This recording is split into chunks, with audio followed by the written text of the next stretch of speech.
आज तक आपने यही सुना था कि गीता जी का ज्ञान कृष्ण जी ने बोला है, और अगर हम ये कहें कि यह ज्ञान कृष्ण जी ने नहीं बोला है तो आपके सामने एक प्रश्न चिन्ह खड़ा हो जाएगा कि ऐसा क्यों है, और साथ ही साथ आपके जानने की उत्सुकता भी होगी।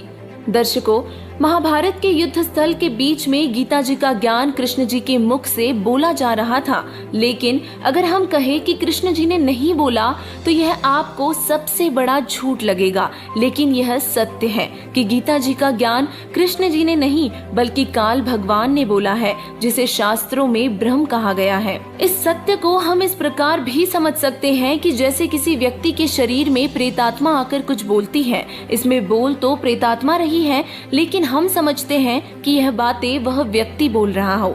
दर्शकों, हमने सुना था और यह सत्य भी है कि कृष्ण जी ने शस्त्र न उठाने की प्रतिज्ञा की थी, लेकिन फिर भी कृष्ण जी ने रथ का पहिया उठाकर कौरवों की लाखों सेना का नाश कर दिया था।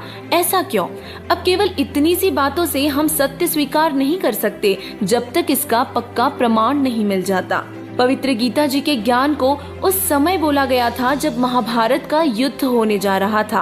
अर्जुन ने युद्ध करने से इनकार कर दिया था क्योंकि दो परिवारों कौरवों तथा पांडवों का संपत्ति वितरण पर विवाद था, और कौरवों ने पांडवों को आधा राज्य भी देने से मना कर दिया था। दोनों पक्षों का बीच बचाव करने के लिए प्रभु श्री कृष्ण जी 3 बार शांति दूत बनकर गए, परंतु दोनों ही पक्ष अपनी अपनी जिद पर अटल थे।